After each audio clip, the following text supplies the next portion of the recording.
So tonal reproduction. This one is very easy to understand. You have a grayscale, could be this one. You have different gray from black to white. And here you have, so you scan the image, you get the image, you run specific software, and you compare. This is the reference value from the chart. This is supposed to be 240 and so and so. And you compare with the image from your image, the result from your image. And it should be a straight line if the value are the same. So there is a tolerance. Here we're checking metamorphose, so the delta L allow these two. That means you have to be inside the green area. Maybe the yellow area is something wider, a lower image quality level. So as long as you are inside the green channel, it's okay. If you have too much light, the level will be here. You will have to reduce the light or the exposure time. If your gamma correction is not the right one, the middle will be too high or too low, so you will have to correct that. And if your black level is not correctly adjusted, the curve will be too low or too high. Okay. So quite easy to understand, not so easy to reach, but easy to understand. Inside that, you may have the curve doing like this, like that. So this is not very good. For example, here we have too much contrast between these two patches.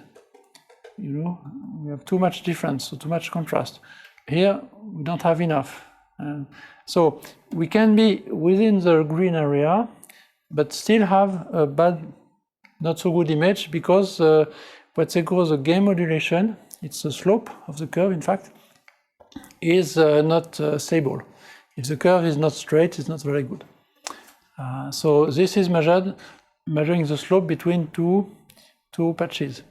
So like this, so you have the reference value, you have the sample value, so the value of your image, and you apply this formula, and here you get, for example, 108, a bit more than 108 between this value and this one, this patch and this patch, which is too high, usually. But you can also calculate between 1 and 3. In this case, you will have a more smooth result, more stable result. For color accuracy, again, we don't want to look at the image because it has to be possible, but it's quite difficult. It's much more stable if you do it with a chart. So you scan a chart. It can be this one. It can be also this one, which is used maybe more often. And here we have 24 patches. So you have 24 value here. So here you display the value from the chart and the value you get from your image. And you compare both. So we are in LAB color space because that's the only way we can measure the color accuracy. And here it's not a space, it's just, you can see that all the grayscale here is at the same point. The luminance is in this direction. Okay. But the software is measuring in the space. And if you have a difference between the value of the chart and the value of the camera, you have a distance in the color space, which is called delta E. And here we have only 24 patches. On this one, there is more than 100. So to check the result, we'll take the average value. Average delta E should be lower than 4 or 5. And we'll take the maximum one. Maximum should be lower than 10, 15, 18, it depends. And then we can say if the color is right or not. Without looking at the image. So just its numbers on the disk. It doesn't depend on the display, it doesn't depend on the light. This is the formula, sorry for this, but the delta E, we'll see there is some other formula we'll see later. This is just the distance between 2 points in the color space. That's the issue. and we'll talk about the delta L, it's just the difference on the luminance.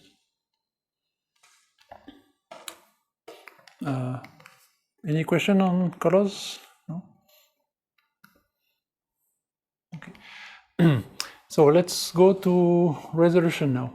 So inside the resolution criterion, you have what we call the sampling efficiency. Because here we are scanning a chart. It is this one, maybe you know, we can circulate. It's a chart having lines, very small lines. And here we are looking at the number 11. It starts at 1. That means 1 pair of lines per millimeter. That means you have 1 black line, 1 white line in 1 millimeter. The first number on the chart. This is number 11. So you have 11 lines in 1 millimeter. So the line is very small, very thin. And we have 2 images. These 2 images are scanned at 600 dpi. So you can see it zoom in a lot, so you can see the size of the pixel here and this one. They have the same size. They are both scanned at 600 dpi. You have 600 pixels per inch. But on this image, you cannot see the line, and here you can clearly see the line.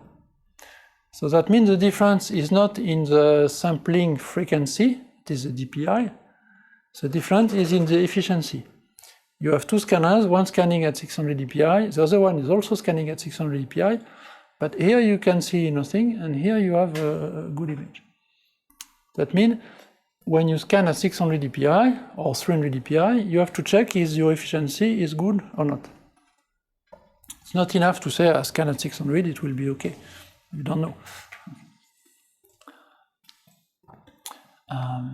And so from this chart, I can only see if it is good or not. I cannot get any number. I can just guess that here the efficiency is very good because you can see that 1 pixel has the same width than 1 line. 1 pixel gives only 1 value. So you cannot describe 2 lines with 1 pixel. So if the lines were smaller, you cannot see them because you will have 2 lines in 1 pixel, you have something gray. So the maximum I can do at 600 dpi is to look at this line because they are the same width, same size as my pixel. And you can notice that here you can see the line clearly because the pixel is in front of the line. And here you don't see it so much because the pixel now has shifted and is between 2 lines. So the pixel can see the half of the black line and the half of the white line. So it's something gray, only 1 value. So this works only when the pixels are in front of the line. That's why sometimes we put the chart a little bit like this to have all the possibility. So here I can just say that this scanner is not good. This one is okay, but that's all I know. If I scan at 300 dpi, so that make about 12 pixels per millimeter. That make about 6 pair of pixels per millimeter, so I will be able to see, so on the chart there is not 5.6, 5.9, so there is 5.6. So I should be able to see the line at 5.6 on the chart. If I can see them, that's good. If not, there's something wrong. At 400 dpi, I have to look at 8 pair of lines per millimeter. If I can see this line, that means the focus scanner is okay. If I cannot see them, if I can see only this one, for example, that's not very good. And if you go to 600 dpi, so you should be able to scan about 12 pair of lines per millimeter. So on the chart there is 11 and 12.5, so that's why we look at both. And we should be able to see the line here if you have a very good sharpness. So I can have an idea if my scanner is good or not, but I still don't get any number. So to get a number, I need this one. So this one is here. Can look also. So you will see nothing on this chart. all you have is the edge here,